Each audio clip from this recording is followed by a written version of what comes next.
Hai semua, selamat datang di channel Baca Saham. Pada video ini, kita akan membahas satu topik dengan judul Saham Besar Paling Stabil sejak tahun 2011 hingga 2025.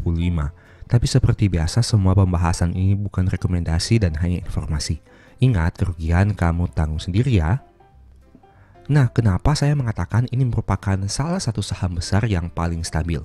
Stabil di sini dalam artian harga sahamnya bergerak pada range tertentu saja. Bisa kamu lihat ini merupakan grafik harga sahamnya sejak tahun 2011 hingga tahun 2025. Dari data ini kamu bisa lihat bahwa range pergerakan harga saham ini bergerak pada angka yang di situ-situ saja.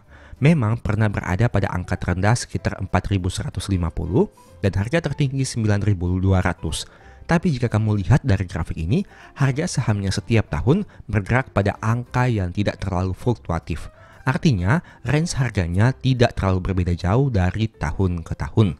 Nah, kita bisa melihat di sini, harga sahamnya contohnya di tahun 2011 bergerak hingga ke angka 6.400 dan pernah turun hingga ke angka 4.500. Pada tahun 2012, pernah berada di angka 4.000-an dan naik hingga ke angka 5.000-an. Pada tahun 2013 ke tahun 2014, di harga sekitar 6.000 sampai 7.000-an. Pada tahun 2014 ke tahun 2015 berada pada angka sekitar 6 sampai 7.000-an. Pada tahun 2015 pernah di atas 7.200 dan pernah juga di bawah 5.600. Pada tahun 2016 pernah naik hingga ke angka 9.200. Pada tahun 2017 berada pada kisaran angka 8.000-an hingga pada akhir tahun berada pada angka di bawah 8.000. Pada tahun 2018 turun hingga ke angka di bawah 6.400. Tahun 2019 naik lagi hingga berada di angka di atas 7.200. Tahun 2020 cukup fluktuatif. Tahun 2021 stabil lagi dengan angka kisaran 7.200 dan 6.400. Tahun 2022 juga seperti itu. Tahun 2023 juga seperti itu. Tahun 2024 sempat turun di bawah 6.400, kemudian naik lagi hingga ke angka di atas 7.200, dan saat video ini dibuat di tahun 2025 berada pada kisaran angka 7.000 sampai 6.000-an. Nah, dari data ini bisa kamu lihat sejak tahun 2011 hingga tahun 2025, range pergerakan harga saham ini berada pada angka yang di situ-situ saja. Kenapa ini menarik? Karena hal ini bisa dijadikan momentum untuk para trader memanfaatkan momentum naik dan turun harga saham agar supaya mendapatkan keuntungan dalam jangka pendek atau jangka menengah. Mengingat dengan harganya yang sudah bergerak di angka di situ-situ saja, memungkinkan para trader untuk memanfaatkan bisa membeli di harga bawah dan menjual di harga atas. Karena berbeda dengan saham-saham besar lainnya yang mengalami kenaikan signifikan atau mengalami penurunan signifikan, untuk saham ini range-nya cenderung berada pada range tertentu saja sehingga lebih mudah untuk memprediksi atau memproyeksikan harga bisa naik dan bisa turun sejauh apa. Contohnya seperti yang bisa kamu lihat dari grafik ini, setidaknya sejak tahun 2011 hingga tahun 2025 pada bulan April. Nah, sekarang kita akan bandingkan dengan harga sahamnya yang bergerak pada angka yang di situ-situ saja, bagaimana dengan kinerja keuangan perusahaan ini. Apakah memang labanya hanya bergerak pada angka yang di situ-situ saja, ataukah ini merupakan sebuah peluang yang menarik untuk membeli saham yang labanya terus bertumbuh dalam jangka panjang? Mari kita lihat saja. Dari data ini bisa kamu lihat pada tahun 2024 perusahaan mencetak laba sekitar 8,6 berdasarkan data di aplikasi Stockbit. Angka ini mengalami kenaikan dibandingkan tahun 2023 8,1, 6,3 di tahun 2022, 7,6 di tahun 2021, 6,4 di tahun 2020, 4,9 di tahun 2019, 4,1 di tahun 2018, 4,1 di tahun 2017, 4,1 lagi di tahun 2016, dan di tahun 2015 2,9. Dengan kata lain, kinerja laba di tahun 2024 ini menjadi yang tertinggi setidaknya sejak tahun 2015. Itu artinya dengan pergerakan harga yang di situ-situ saja, sebenarnya perusahaan ini menghasilkan laba yang terus bertumbuh. Tapi analisa tidak boleh hanya sampai di sini saja. Kita harus bandingkan dengan sisi valuasinya juga. Sebagai informasi, profitabilitas gross profit margin-nya 36% dengan net profit margin yang mengalami penurunan. Untuk tawaran dividen yield memang tidak terlalu besar dengan angka sekitar 3,8% saja. Nah, saham yang kita bahas adalah saham INDF atau Indofood Sukses Makmur. Per video ini dibuat di tahun 2025 harganya masih turun 10,39%. dan selama 1 tahun masih naik 12,2%. Dalam 5 tahun terakhir harganya naik 7,8%. Bisa kamu lihat untuk pergerakan naik turun harganya tidak terlalu signifikan seperti saham-saham bank besar yang lain ataupun saham-saham big caps lain. Kenapa? Alasannya sederhana, karena seperti yang saya katakan tadi, range pergerakan harga sahamnya bergerak pada angka di situ-situ saja. Sekarang mari kita bandingkan dari aspek valuasi dan harga sahamnya. Untuk harga sahamnya kamu sudah lihat pada pembahasan tadi di mana harga saham pada saat video ini dibuat mirip seperti harga saham pada beberapa tahun. Contohnya seperti pada tahun 2016, pada tahun 2018, 2019, 20, 21, 22, 23, dan 24. Sekarang kita bandingkan dari aspek PBV-nya. PBV saat video ini dibuat di angka 0,93 kali, sedangkan rata-rata selama 10 tahun adalah 1,64. Itu artinya dari sisi PBV mengalami penurunan dalam waktu 10 tahun terakhir. Dan bisa dikatakan angka PBV 0,93 ini merupakan salah satu PBV terendah yang pernah dicapai oleh saham INDF ini sendiri. Meskipun pada beberapa waktu yang lalu PBV-nya bahkan bisa turun lebih rendah dari 0,93 kali. Dan dengan angka 0,93 kali ini artinya harga sahamnya diperdagangkan di bawah dari modal per lembar yang mereka miliki. Kita lihat dari aspek probabilitas. Probabilitas saham ini cukup unik karena untuk bulan Januari sampai April probabilitasnya cukup rendah. Tapi pada bulan Desember memiliki probabilitas yang mencapai 100%, yang mana 4 tahun terakhir selalu mengalami kenaikan harga saham secara bulanan. Nah, sekarang kita lihat dari aspek dividennya. Apakah dividen perusahaan ini bisa dikatakan bertumbuh dalam jangka panjang? Kita lihat dulu untuk stock split. Perusahaan ini tidak tercatat memiliki stock split berdasarkan data yang ada di aplikasi Stockbit ini. Ini merupakan data dividen sejak tahun 2009. Mereka konsisten membagi dividen pada tahun 2009, 10, 11, 12, 13, 14, 15, 16, 17, 18, 19, 20, 21, 22, 23, dan 24. Dan untuk angka dividen per share-nya bisa dilihat di sini cukup bertumbuh jika dilihat dalam jangka panjang. Contohnya seperti pada tahun 2015 dengan angka dividen per share 220 dan pada tahun 2024 sudah 267. Memang jika dibandingkan dengan saham-saham yang lain, angka dividen per share-nya cukup sedikit fluktuatif. Tapi jika mengingat dengan angka range harga sahamnya dalam jangka panjang cukup stabil, maka angka dividen per share ini sebenarnya masih cukup baik. Meski begitu, secara dividen yield tidak terlalu menarik dengan angka sekitar 3,8% saja, tidak menyentuh angka di atas 5%. Untuk saham INDF, apabila harga sahamnya bergerak pada angka yang cukup tinggi. Tapi jika harganya koreksi lebih dalam lagi, mungkin kamu bisa memperoleh dividen yield dengan angka yang lebih menarik. Apalagi jika angka dividen per share-nya mengalami peningkatan dalam jangka panjang. Meski begitu, disclaimer dulu, ini bukan rekomendasi dan hanya informasi. Saham INDF ini hanya sebagai salah satu contoh saham saja berdasarkan grafik harga sahamnya. Selain itu, kamu harus pertimbangkan lagi berbagai aspek sebelum mengambil keputusan. Karena ingat, untung rugi kamu yang tanggung sendiri. Nah, sekarang kita lihat sekilas terkait kinerja keuangan hingga Desember tahun 2024 dari saham INDF ini sendiri. Kasnya berjumlah sekitar 38,7 triliun dan sebagai informasi, data ini disajikan dalam jutaan rupiah. Dari total asetnya yang berjumlah 201,7 triliun rupiah. Itu artinya untuk saldo kasnya juga mengalami kenaikan dibandingkan periode sebelumnya. Mayoritas berasal dari aset tidak lancar sebanyak 121 triliun rupiah yang terbagi atas goodwill sebanyak 56 dan aset tetap sebanyak 47. Kita bandingkan dengan saldo kas sebanyak 38,7 triliun, liabilitas jangka pendeknya 37 triliun. Itu artinya perusahaan mampu membayar seluruh hutang jangka pendeknya hanya dengan saldo kas yang mereka miliki. Total liabilitasnya berjumlah 92,7 triliun rupiah. Jika kamu lihat, mayoritas berasal dari hutang obligasi sebanyak 44,2 triliun rupiah. Nah, kita bandingkan dengan liabilitas 92,7 triliun, perusahaan ini punya saldo ekuitas sebanyak 65,1 triliun rupiah. Itu artinya rasio debt to equity-nya di atas 100%. Dan hal ini juga harus jadi pertimbangan kamu apabila ingin mengambil saham ini. Pertimbangkan juga dari aspek risikonya. Untuk ekuitasnya mayoritas berasal dari saldo laba sebanyak 53,3 untuk saldo laba yang belum ditentukan penggunaannya. Angka ini juga mengalami kenaikan dibandingkan periode sebelumnya. Kemudian kita bahas dari aspek laba ruginya. Penjualan perusahaan mengalami kenaikan dari 111 menjadi 115, tapi untuk beban pokok penjualannya cukup stabil. Hal itu menyebabkan laba brutonya bisa tumbuh dari 36 menjadi 40,1. karena penjualannya naik, beban pokok penjualannya stabil. Untuk laba usahanya juga mengalami kenaikan dibandingkan tahun 2023. Dan secara kesimpulan, laba bersih yang dapat didistribusikan naik dari 8,14 menjadi 8,64 triliun rupiah. Nah, bagaimana menurut kamu? Apakah saham INDF ini menarik? Memang jika melihat dari sisi buy and hold, sebenarnya mungkin tidak terlalu menarik jika dibandingkan dengan saham-saham lain yang harga sahamnya mengalami kenaikan sangat signifikan. Tapi jika dilihat dari sisi swing trading atau sisi momentum trading, sebenarnya saham ini cukup menarik. Karena range harganya bergerak pada angka yang bisa dikatakan cukup stabil dari tahun ke tahun. Setidaknya berdasarkan data yang tadi sudah kamu lihat. Meski begitu, kamu selalu tetap harus mempertimbangkan segala potensi risiko yang ada. Karena ini merupakan data di masa lalu dan di masa depan tidak menjadi jaminan data ini akan berulang seperti ini lagi. Untuk itu, milikilah mitigasi risiko sebaik mungkin agar supaya keputusan yang kamu ambil dapat lebih akurat.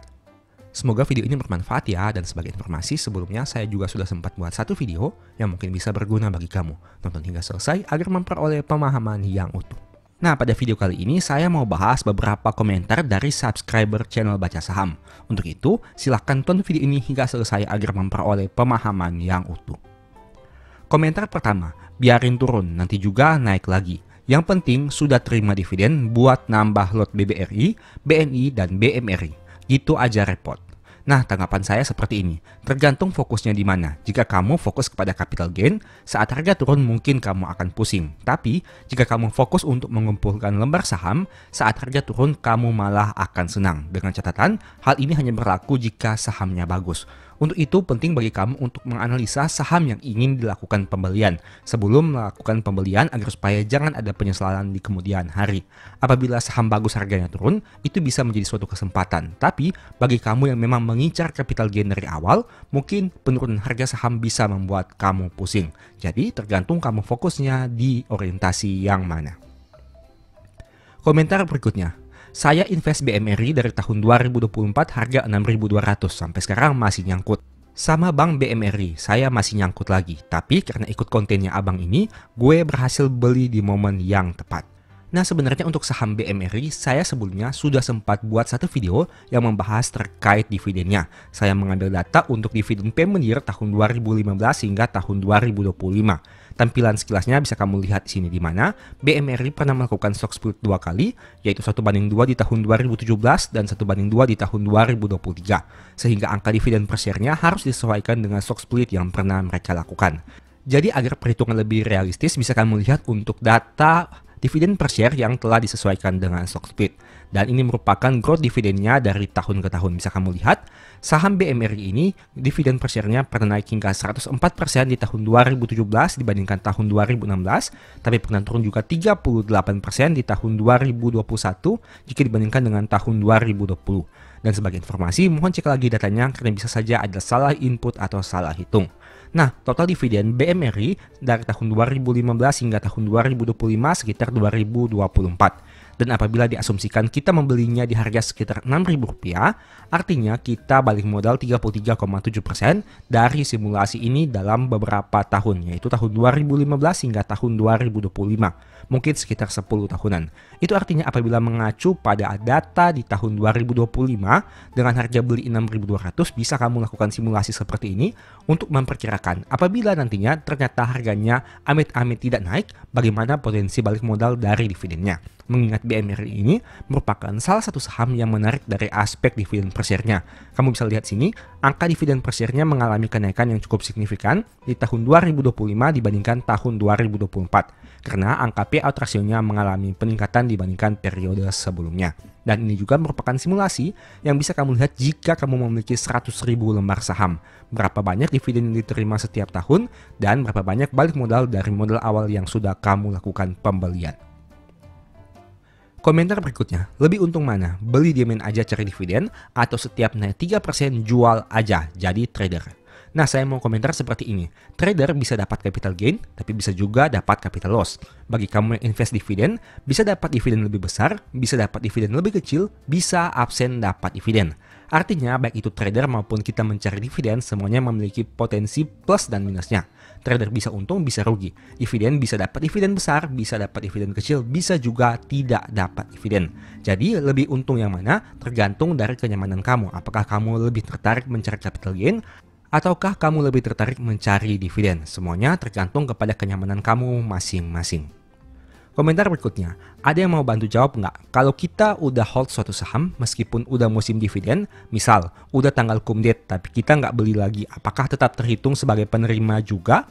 Atau harus beli di hari cum date? Makasih sebelumnya. Nah, saya mau menjelaskan pertanyaan ini dengan satu contoh kasus, misalnya saham ITMG. Bisa kamu lihat di sini, data dividen yang akan dibagikan di tahun 2025 bernominal 2.245 dan memiliki cum date tanggal 17 April dengan ex date 21 April dan payment date-nya 7 Mei 2025. Itu artinya jika kamu ingin memperoleh dividen ITMG sebesar 2.245 per tanggal 17 April tahun 2025 hingga tutup market, kamu harus memiliki sahamnya. Artinya, jika kamu jual saham tersebut di ex-date atau tanggal 21 April, kamu masih berhak menerima dividen. Dan dividen itu akan dibayarkan pada tanggal 7 Mei tahun 2025. Jadi, mudahnya seperti ini. Cum date adalah tanggal terakhir di mana kamu bisa beli sahamnya untuk dapat dividen. Ex-date adalah tanggal di mana kamu bisa jual sahamnya dan masih tetap dapat dividen. Dan payment date merupakan tanggal di mana dividen itu akan masuk ke RDN kamu atau ke rekening kamu. Komentar berikutnya, aku punya semuanya saham dividen yield di atas 8% yang konsisten kasih dividen di atas 10 tahun. Nah, salah satu kriteria screening saham dividen ini bisa kamu pertimbangkan di mana memiliki dividen yield di atas rata-rata dan konsisten memberikan dividen dalam jangka panjang. Tapi ingat, cek lagi prospek ke depannya bagaimana. Ingat, saham yang dulu bagus belum tentu bagus di masa sekarang dan saham yang bagus di masa sekarang belum tentu bagus di masa depan. Cek lagi, apakah angka dividen per share-nya juga stabil dari tahun ke tahun ataukah naik turun dengan signifikan.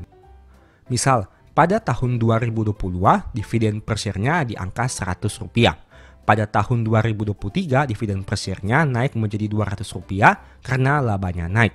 Tapi pada dividen per share tahun 2024, dividennya mengalami penurunan di angka Rp150, padahal labanya mengalami kenaikan. Dari data 3 tahun ini saja bisa kamu lihat bahwa ada kemungkinan angka dividennya tidak terlalu stabil karena meskipun labanya mengalami kenaikan, tapi nominal dividennya mengalami penurunan. Meski begitu, kamu harus lihat lagi kedalamannya. Lihat dari aspek payout ratio-nya. Apakah payout ratio-nya ini stabil ataukah ada suatu hal yang membuat angka dividen per share-nya mengalami penurunan di saat labanya mengalami kenaikan. Komentar berikutnya, pernah beli saham BBRI dapat dividen 72 juta, tapi setelah cum date harganya turun jauh dan tidak tertutup dari dividen yang didapat. Jadi sekarang kapok ngejar dividen. Komentar saya seperti ini, harga turun saat ex-date itu biasa.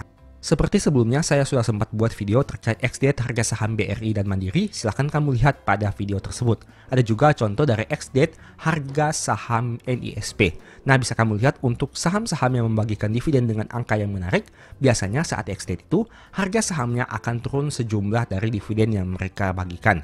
Nah, yang jadi masalah adalah kalau dalam jangka panjang harganya turun terus dan dividennya tambah lama tambah kecil, itu baru merupakan suatu hal yang harus kamu waspadai. Tapi jika dalam jangka pendek harga turun saat ex-date saja, itu merupakan hal yang biasa. Jadi, lihatlah dalam time frame yang jangka waktu lebih panjang. Apakah harganya turun terus dan apakah dividennya tambah lama tambah kecil atau tidak? Komentar berikutnya, ini konsepnya tanpa compounding. Kalau pakai compounding maka lebih cepat lagi balik modal. Hasilnya tentu berbeda, dividen dengan compounding dan dividen tanpa compounding. Saya juga sudah sempat bahas videonya. Nah, contohnya adalah tabel di bawah ini. Misalkan ini merupakan simulasi dari compounding dividen. Di tahun pertama saham yang dimiliki adalah 100 lembar. Dan di tahun keempat dengan sistem compounding, sahamnya sudah menjadi 146 lembar. Itu artinya dari aspek compounding ini terjadi penambahan sekitar 46 lembar saham. Nah, ini merupakan perbedaan antara dividen dengan compounding dan dividen tanpa compounding.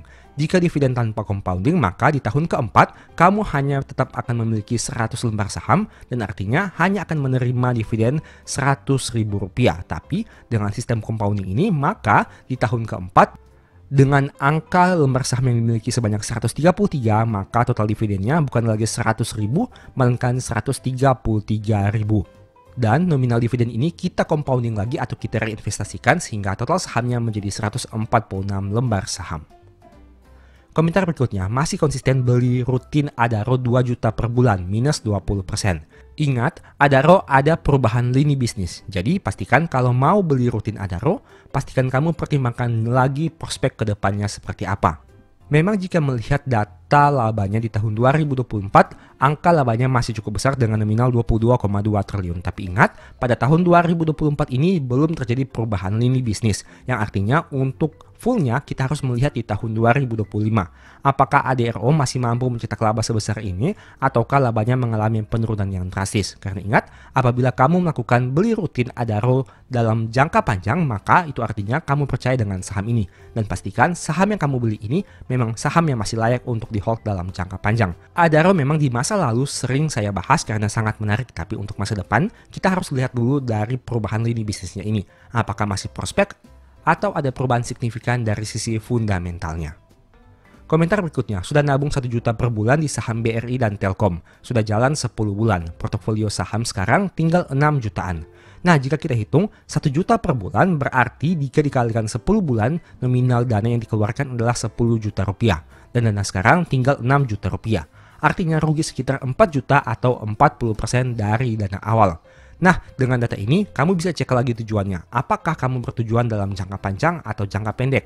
Kamu cari capital gain atau dividen, dan lain sebagainya. Saham yang bagus belum tentu cocok dengan semua orang. Artinya, mungkin ada orang yang cocok dengan BRI dan Telkom, tapi ada juga yang tidak cocok dengan kedua saham ini. Artinya, jika kamu sudah memutuskan untuk membeli dengan rutin dua saham ini, pastikan kamu memang yakin dan nyaman dengan dua saham ini. Dan ingat, jika kamu melakukan nabung saham setiap bulan, berarti kamu memiliki orientasi dalam jangka panjang.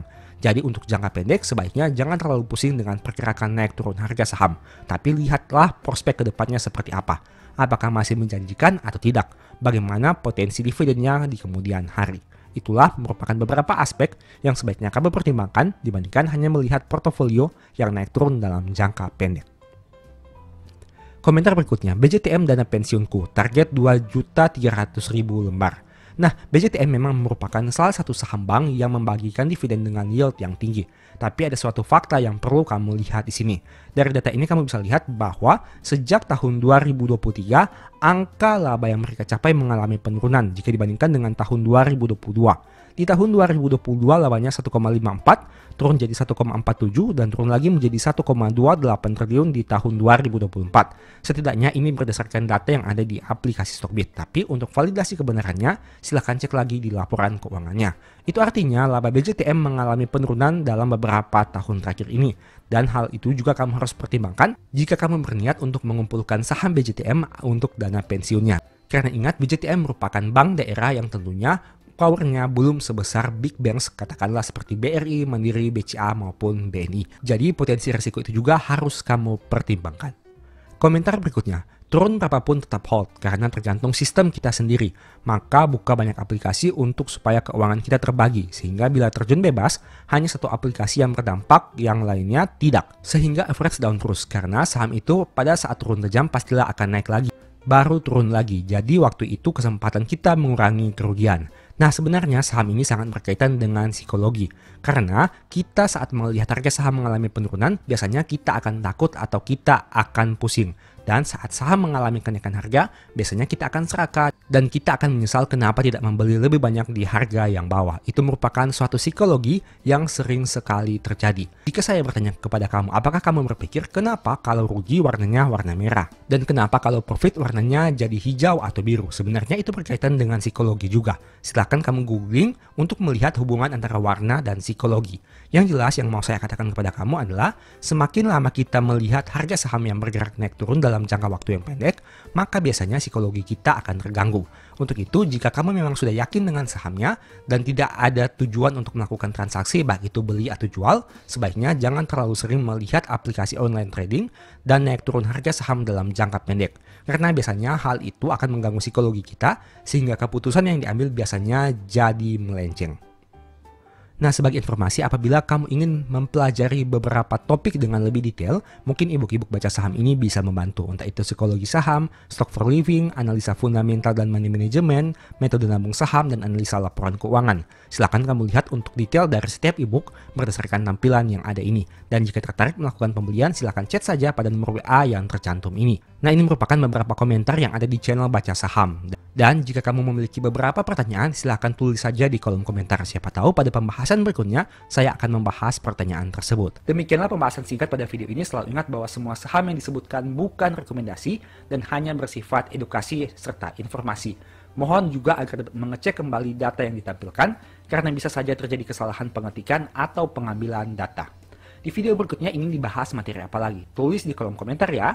Sebagai informasi, berikut ini beberapa list ebook baca saham. Pertama, psikologi saham. Kedua, stock for living. Ketiga, strategi nabung saham. Keempat, the stock market. Dan yang kelima, cara cepat analisa laporan keuangan. Apabila tertarik, chat saja pada nomor WA yang ada. Sekian video ini, semoga bermanfaat. Thank you.